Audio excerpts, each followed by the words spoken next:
Okay, hi friends, welcome to my channel TK ASSAMESE বন্ধু সকল আৰু নতুন ফ্ৰেশ আপডেট লৈ আহিছো আপোনালোকৰ কাৰণে আপডেটটো হৈছে যে বিভিন্ন ধৰণৰ পদত এপ্লাই চলি আছে এতিয়ালৈকে প্ৰায় 10000 মানে 10000ৰ ওপৰৰ পদত এপ্লাই চলি আছে বহুতে কিজানি গম পাইছে কিন্তু বহুতে এতিয়া পাহৰি গৈছে কাৰণ এটা কৈ আজি বেলেগ কালি বেলেগ এনেকুৱা কৈ সদায় বেলেগ ধৰণৰ পদ ওলাই থাকে এতিয়া প্ৰায় টোটেল প্ৰায় 10000ৰ ওপৰৰ পদ আপোনালোকে এপ্লাই কৰিব পাৰিব যিসকলে 8 পাস কৰিছে যিসকলে মেট্ৰিক পাস কৰিছে যিসকলে হায়াৰ সেকেন্ডাৰী পাস কৰিছে বা গ্ৰেজুৱেট বা ITI বা ইঞ্জিনিয়াৰিং মানে সকলোৰে কাৰণে তাৰ মানে ইমানবোৰ পদ ওলাইছে একেলগে প্ৰায় ফেব্ৰুৱাৰী মাহৰ ভিতৰত গোটেইখিনি অনলাইন প্ৰক্ৰিয়া ফিনিশ হ'ব বাৰু এতিয়া আপোনালোকক কৈ আছো ক'ত বাৰু ভ্যাকেন্সি ওলাইছে কেনেকৈ এপ্লাই কৰিব পাৰিব বাৰু এতিয়া আৰম্ভ হ'ল লাইক কমেন্ট শেয়াৰ কৰিব পাৰে লগতে সাবস্ক্ৰাইব কৰি বেল আইকনটো দবাই থব তেতিয়াহে তাৰ মানে নটিফিকেশন পাই যাব যেতিয়া মই ভিডিও দিও সো বন্ধুসকল যেটো নৰ্থ গুৱাহাটী কলেজত প্ৰফেসৰৰ পদ 3টা অনলাইন চলি আছে 30/1/2021 লাষ্ট ডেট স্পেশাল টেট আৰম্ভ হ'ব এতিয়া লগতে PhD নগাঁও ডিস্ট্ৰিক্টত পিয়ন চকীদাৰ লগতে ড্ৰাইভাৰৰ পদ 9টা আৰু 21 জানুৱাৰী 2021 লাষ্ট ডেটটো কাখত আছে আপোনালোকে চাই যাব মই কৈ গৈছো ক'ত পদ খালি আছে তাৰ পিছতে আপোনালোকৰ NEIHHDC Guwahati DGM HR IT assistant and other vacancy তাত 8টা আছে 24 তাৰিখ লাষ্ট ডেট ESI স্কিম মই ESI স্কিমৰ ওপৰত এক্সট্ৰাকৈ ভিডিও বনাইছো তাত ড্ৰাইভাৰ আৰু গ্ৰেড 4ৰ পদ ওলাইছে টোটাল 17টা পদ আছে আৰু 23 তাৰিখ লাষ্ট ডেট 23 জানুৱাৰী 2021 তাৰ পিছতে কটন ইউনিভাৰ্সিটিত কম্পিউটাৰ ট্ৰেইনি তাত 2টা ওলাইছে অইল দুলিয়াজান তাত 21টা ইয়াৰ পিছতে AAU যোৰহাট এনেকুৱা কৈ IIT গুৱাহাটী DC কামৰূপত এতিয়া চলি আছে এক্সট্ৰাকৈ ভিডিও বনাইছো ইয়াৰ ওপৰতো 42টা পদ ওলাইছে গ্ৰেড 3 গ্ৰেড 4 মিলি কিনে তাৰ পিছত director of fisheries Barpeta grade 4 পদ ওলাইছে ড্ৰাইভাৰৰ পদ ওলাইছে গতিকে আপোনালোকে দেখিছে স্ক্ৰিনত ক'ত পদ ওলাইছে আপোনালোকে চাই যাব পাৰে মই অকমান আপোনালোকক ষ্টপ কৰি দিছো বাৰু বন্ধুসকল এইকেইটা চালে তাৰ পিছত আকৌ মই কৈ গৈছো যে কমিশনাৰেট অফ লেবাৰ ডিপাৰ্টমেন্টতো পদ ওলাইছে ড্ৰাইভাৰ পিয়ন চকীদাৰৰ 37টা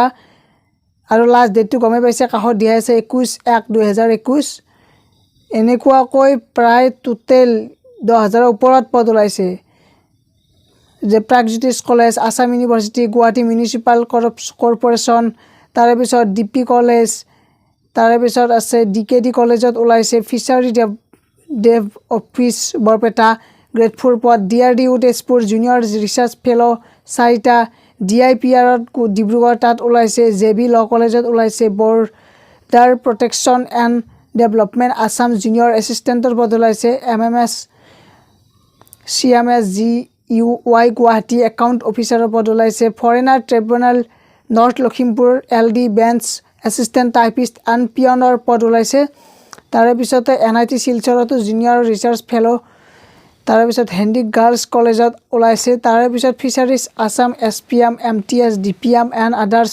তাত ওলাইছে 19টা পদ গতিকে বন্ধুসকল আপোনালোকে নিজে গমে পাইছে যে কিমান প্ৰত্যেকটো ডিপাৰ্টমেন্টৰ পদ ওলাইছে যে DC অফিস বঙাইগাঁৱত যে গাঁও বুঢ়া পদ সেই গাঁও বুঢ়া পদত 262টা পদৰ এতিয়া আবেদন প্ৰক্ৰিয়া চলি আছে 22 তাৰিখ লাষ্ট ডেট কিন্তু যিসকলে কৰনা কৰি ল'ব পাৰে চিফ জুডিচিয়েল মেজিস্ট্ৰেট গোৱালপাৰা হেড এসিস্ট্যান্টৰ এটা ওলাইছে এনেকুৱা কৈ গোটেইবোৰ লগ লাগি 10000ৰ ওপৰৰ পদ গতিকে বন্ধুসকল দেৰি নকৰিব আৰ্মিৰ ৰিক্ৰুটমেন্ট আৰ্মিৰ ৰেলী যেটো হ'ব তাতো অনলাইন প্ৰক্ৰিয়া চলি আছে গতিকে আপোনালোকে বিভিন্ন ধৰণৰ ৱেবছাইটবোৰত গৈ কিনে এপ্লাই কৰিব পাৰিব যি ডিপাৰ্টমেন্টত এপ্লাই কৰিব খুজে গুগলত সাৰ্চ কৰি দিলেই হ'ল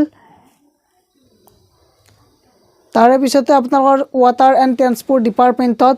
JE এণ্ড এনফোৰ্সমেন্ট ইন্সপেক্টৰৰ পদ ওলাইছে 92টা হেতু বহুতে কিজানি গম পাইছে আৰু 18 জানুৱাৰী 2021 লাষ্ট ডেট আছিল কিন্তু ডেট বঢ়াই দিব পাৰে আপোনালোকে চেক কৰি চাব